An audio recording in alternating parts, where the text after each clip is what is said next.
Colloidal solutions क्या होते हैं, ये कितने टाइप्स के होते हैं और इनकी कैरेक्टरिस्टिक फीचर्स क्या होती हैं। नमस्ते, मेरा नाम दीप दलाल है और इस लेक्चर में हम इन्हीं प्रश्नों के उत्तर खोजने की कोशिश करेंगे।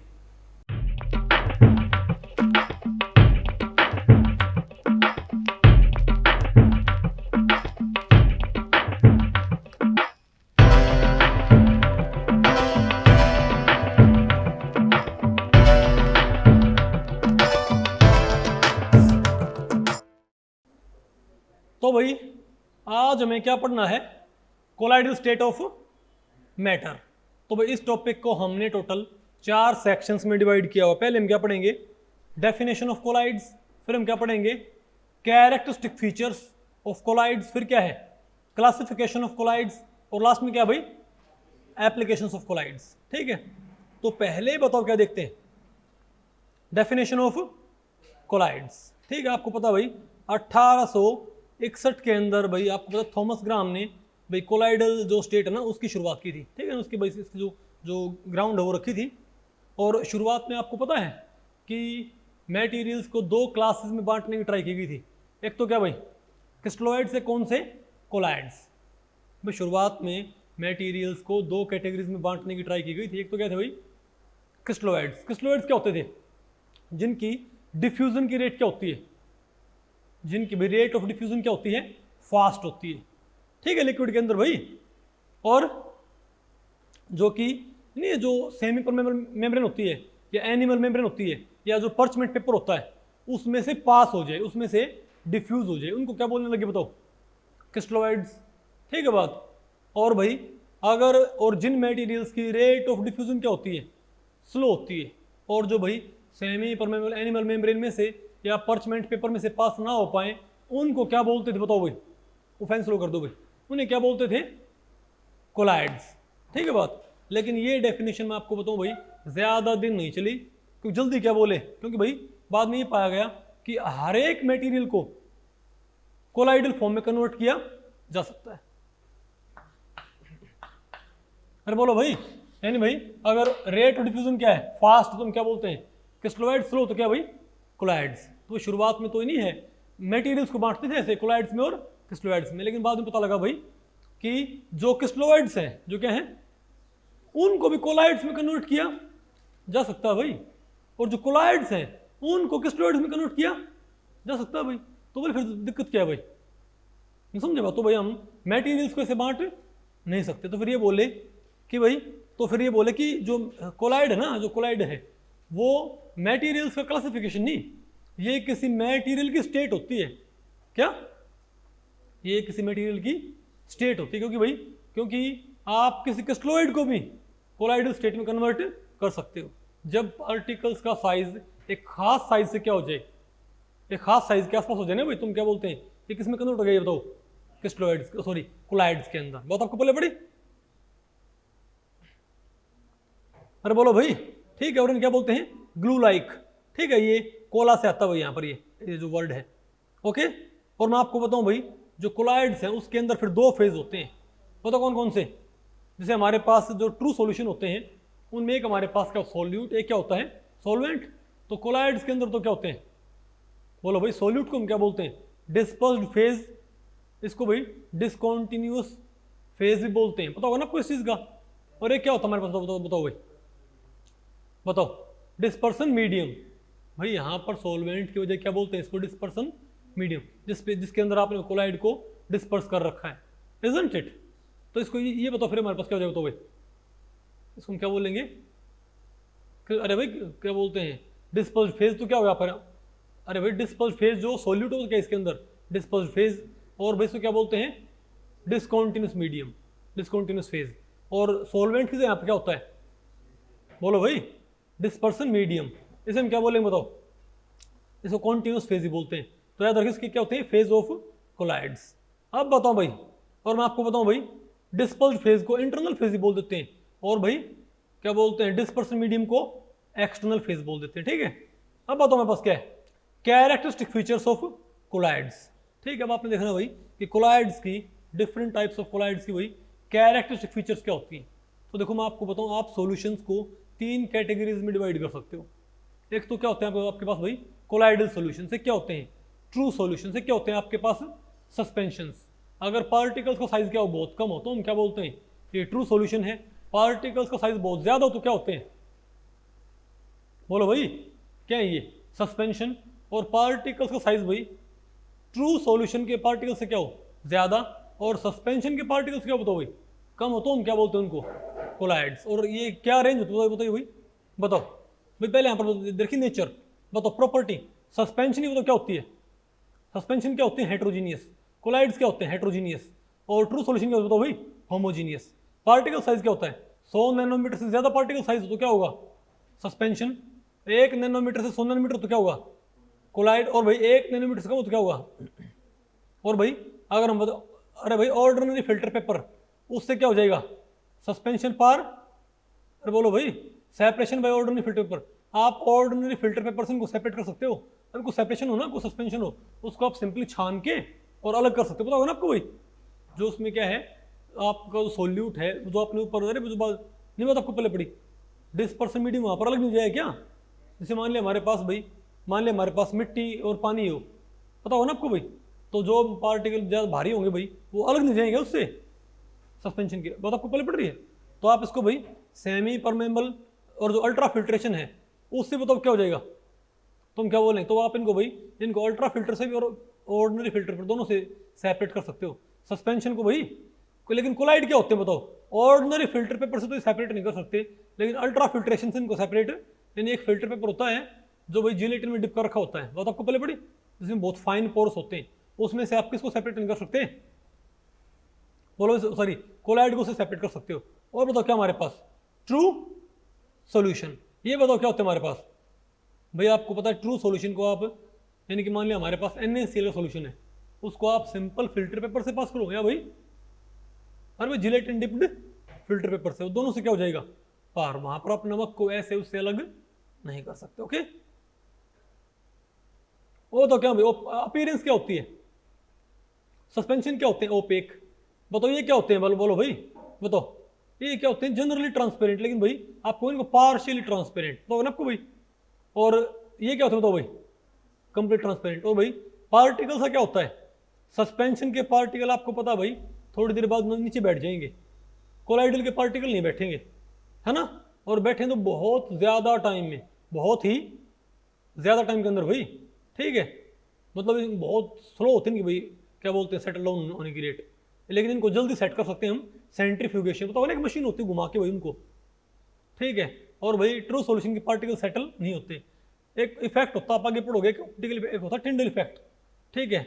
बताओ भाई टिंडल इफेक्ट क्या होता है भाई, बताओ, सस्पेंशन भी शो करते हैं, ये भी शो करते हो भाई, लेकिन ट्रू सॉल्यूशन शो नहीं करते। फिर क्या है, डिफ्यूजन ऑफ पार्टिकल्स, ये बताओ क्या होगा, ये डू नॉट डिफ्यूज, क्या डिफ्यूज स्लोली, क्या है डिफ्यूज रैपिडली। अरे भाई सेमी मेम्ब्रेन से नहीं आप आपको, अरे ये भी नहीं होगा, अरे तो सिंपली रेट ऑफ डिफ्यूजन दे रखी भाई, ठीक है। अब बताओ क्या ब्राउनिन मूवमेंट, ये क्या होगी, ये शो कर सकते हैं, ये शो करेंगे भाई, और इनमें क्या होती है तकरीबन नेग्लिजिबल। अभी ये क्या है, डिफ्यूजन ऑफ पार्टिकल्स, यहाँ पर डिफ्यूजन क्या है ना के बराबर, यहाँ पर क्या भाई स्लोली डिफ्यूज करते हैं, और यहाँ पर तो क्या होता है बहुत रैपिडली डिफ्यूज करेंगे। अब बताओ क्लासिफिकेशन ऑफ कोलाइड्स, आपने भाई पढ़ रखेंगे क्या 12वीं में, 12वीं के 11th में कौन सी में ये, तो भाई अब आपने क्या करना है, क्लासिफिकेशन ऑफ कोलाइड्स। कोलाइड्स को आप भाई कैसे बांट सकते हो, भाई आपको बताऊं, कोलाइड्स को बांटने के 3 तरीके होते हैं। एक तो ये कि डिस्पर्स्ड फेज और डिस्पर्सन मीडियम आपने क्या ले रखा है, ठीक है बात। तो पहले तो हमारे पास क्या है, classification based upon dispersed phase and dispersion medium. तो कहता है डिस्पर्स्ड फेज क्या हो, लिक्विड। देखो ये मैं आपको बताऊं भाई, ये चीजें इजी हैं, लेकिन इनके ऊपर कोई क्रैमिंग टाइप क्वेश्चन कई बार पूछ लेते, पता होगा ना आपको भाई, ये पूछ ले, बताओ भाई जो बटर है वो किस टाइप का कोलाइडल सोल है, पता होगा ना आपको, इजंट इट, या मिल्क भाई वो किस टाइप का कोलाइडल सोल है। तो एग्जांपल जितना आप याद कर सको उतना आपके लिए बेटर है। तो लिक्विड इन गैस, अगर डिस्पर्स्ड फेज क्या हो, लिक्विड, डिस्पर्शन मीडियम क्या हो, गैस, तुम क्या बोलते हो इसको भाई, एरोसॉल, उसको हम क्या बोलते हैं भाई, एरोसॉल ऑफ लिक्विड। इसका एग्जांपल क्या है, फोग है, क्लाउड है, मिस्ट है, बात आपको पहले पड़ी भाई।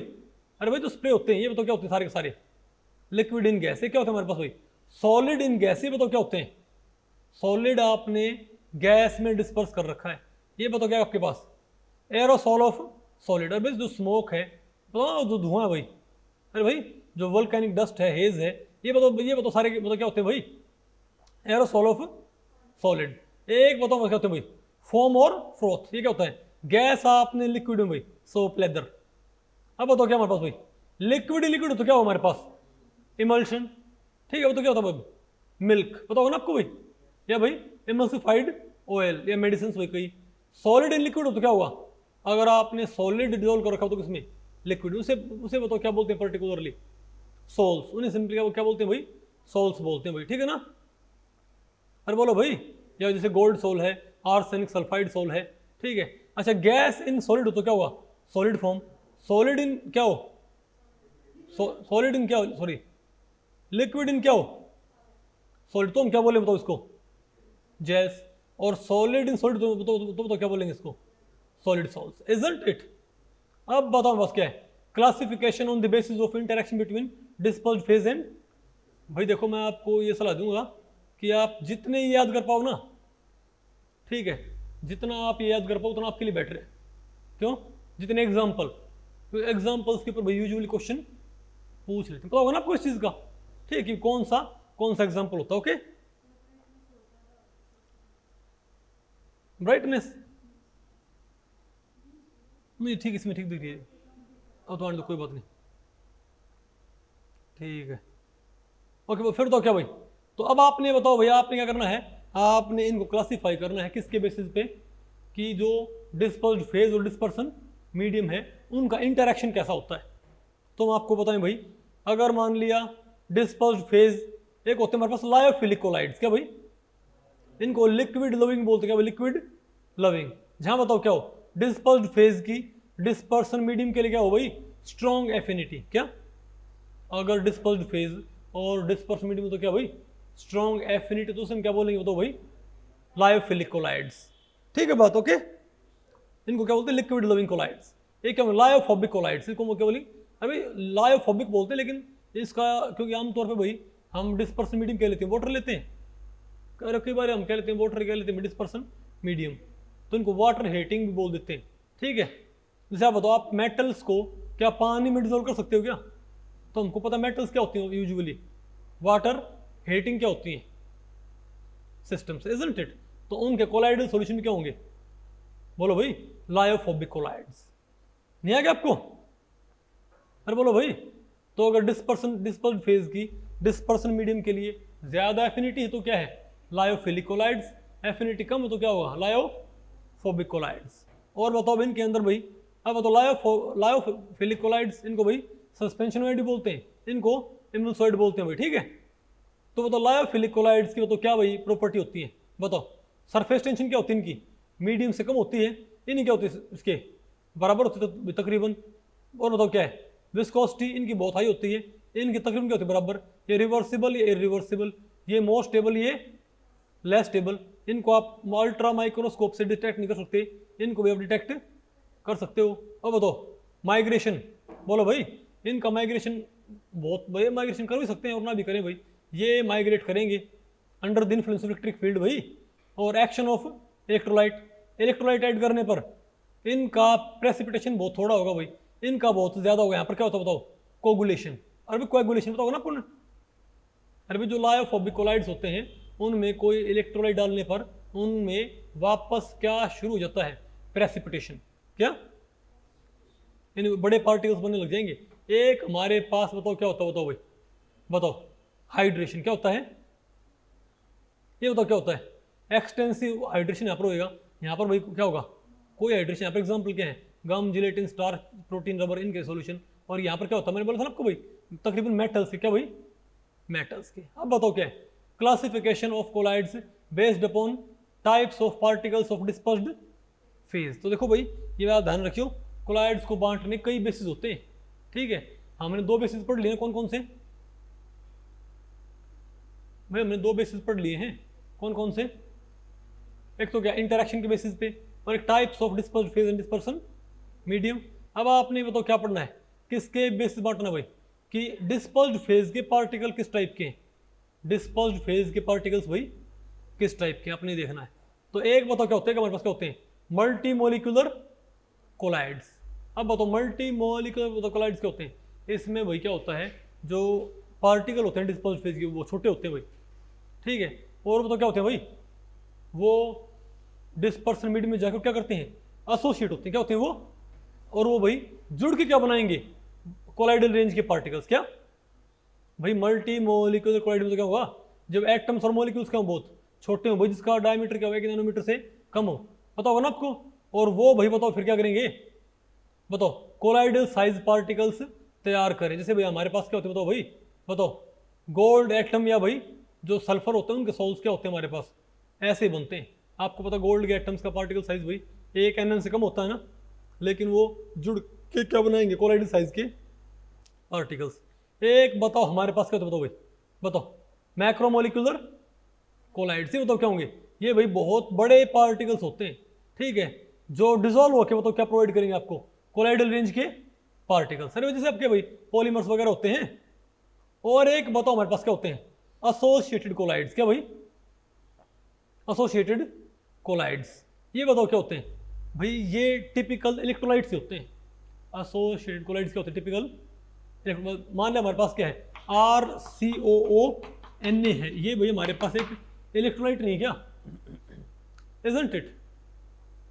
तो भैया हमारे पास क्या इलेक्ट्रोलाइट, ये नॉर्मली तो एक ऐसे बिहेव करेगा एज नॉर्मली कैसे बिहेव करेगा एज ट्रू इलेक्ट्रोलाइट, एज क्रिस्टलोइड ही बिहेव करेगा ये, ठीक है बात। अगर मान ले भाई कार्बन चेन बहुत लेंथी है, आपको पता ना सोप मॉलिक्यूल्स क्या होता है, सोप मॉलिक्यूल्स भाई, तो इनमें क्या होता है, इनमें लेकिन भैया खास कंसंट्रेशन के बाद भाई अगर आप ये नॉर्मल कंसंट्रेशन पे कैसे बिहेव करेगा बताओ, एज क्रिस्टलोइड ही बिहेव करेगा भाई। लेकिन हाई कंसंट्रेशन पे, एक खास कंसंट्रेशन से ऊपर और एक खास टेम्परेचर से ऊपर भाई पता क्या हो जाएगा, जो Na+ है तो कहाँ पास हो जाएंगे बताओ, सॉल्यूशन के अंदर Na+ तो कहाँ पास हो जाएंगे सॉल्यूशन के अंदर भाई। और जो हमारे पास जो क्या RCONA ये बताओ क्या हो जाएंगे, बोलो भाई क्या हो जाएगा, जो R होगा ना ये R ग्रुप ऐसे अटैच हो जाएंगे। R अब इनके अंदर वंडरवाल फोर्स ऑफ अट्रैक्शन होगी इनके अंदर, जो R ग्रुप इनके अंदर क्या होगी, फोर्स ऑफ, भाई लॉन्गर कार्बन चेन है तो क्या हो जाएगा, तो ये मान ले क्या है COO नेगेटिव, तो क्या हो जाएगा COO नहीं, तो जो R जो चेन है R चेन से, अरे जो क्या हमारे पास ये जो R एंड नहीं है इससे तो फिर क्या हो जाएगा ये, अरे बोलो भाई जुड़ जाएंगे और क्या बना लेंगे, कोलाइडल साइज के पार्टिकल्स। इन्हें तो क्या बोलते हैं हम, इन्हें क्या बोलते हैं मिशेल्स। इन्हें क्या बोलते हैं भाई, पता होगा ना आपको इस चीज का, इन्हें क्या बोलते हैं हम भाई। यहाँ पर जो लॉन्गर क्या होंगी कार्बन चेन, वो carbon chain van der Waals force of attraction की वजह से आपस में जुड़ जाएंगी ना।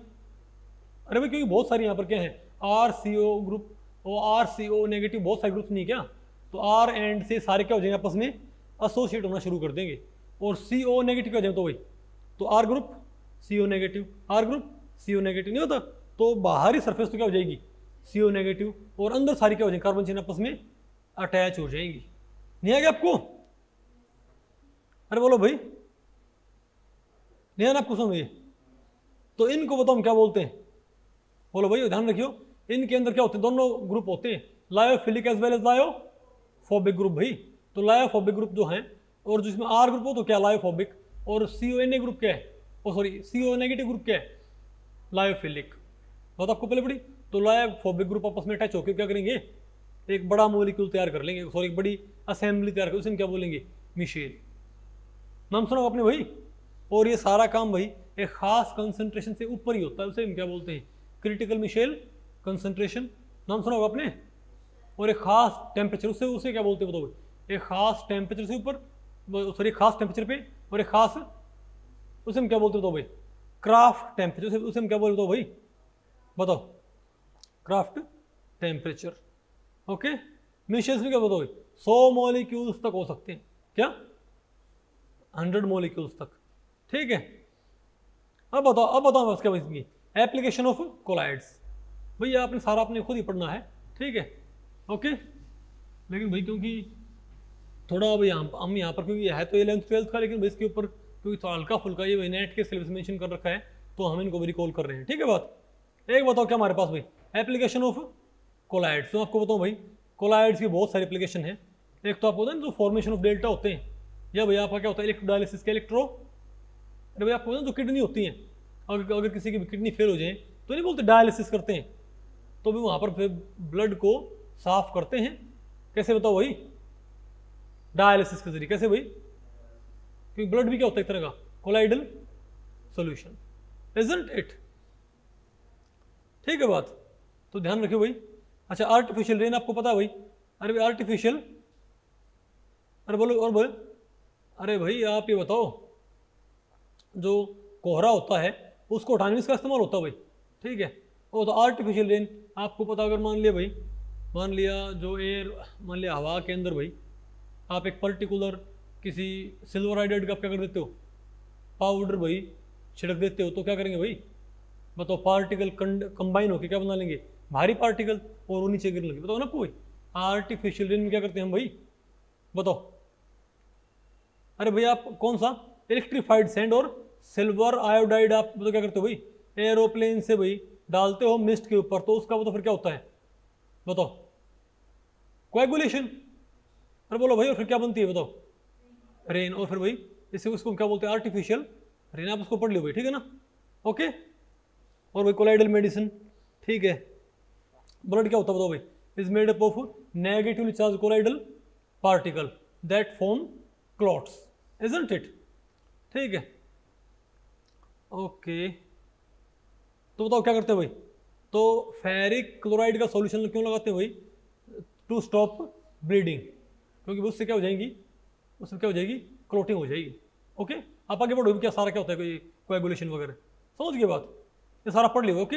और आपको होता ना ये जो भाई सरफेस टेंट होते हैं, या फिर जो सोप वगैरह सोप होते हैं, सोप बताओ क्या करते हैं? बताओ भाई, जब भाई मान लिया कोई डर्ट वगैरह लग रही है, कोई मान लिया कोई ऑयल का कोई दाग है मान लिया कपड़े के ऊपर, तो उसमें आप क्या डिजोल्व करते हो? तो सोप मॉलिक्यूल भाई। तो बताओ सोप मॉलिक्यूल क्या, सोप मॉलिक्यूल क्या होगा? मान लिया उसमें RCO नेगेटिव ग्रुप है, तो R ग्रुप बताओ क्या करते हैं? आपने पढ़ा होगा ना। तो R ग्रुप तो क्या होते हैं? लायोफोबिक, और CO नेगेटिव एंड क्या होता है? लायोफिलिक। तो क्या हो जाएगा? R ग्रुप तो कहाँ एंटर कर जाएंगे? ऑयल ड्रॉप के अंदर। और CO नेगेटिव ग्रुप कहाँ पर आ जाएंगे? तो ऑयल ड्रॉप के अंदर तो कौन एंटर कर जाएंगे? R group. और CO नेगेटिव ग्रुप बाहर जाएंगे, पता होगा ना आपको भाई। उससे फिर थोड़ा सा एफर्ट लगाते ही वो जो दाग होगा वो छोटे छोटे टुकड़ों में टूट के और वहाँ से अलग हो जाएगा, इजंट इट? अरे बोलो भाई, तो ये आपने पढ़ा होगा ना। ओके, तो पढ़ लेंगे, ठीक है भाई। जितनी एप्लीकेशन आप भाई पढ़ना चाहो आप पढ़ ले, आपकी मर्जी है, ठीक है। तो भाई इस लेक्चर में इतना ही।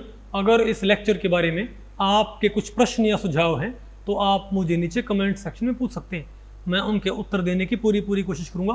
तो भी ठीक है, मिलते हैं अगले लेक्चर में, तब तक के लिए नमस्ते।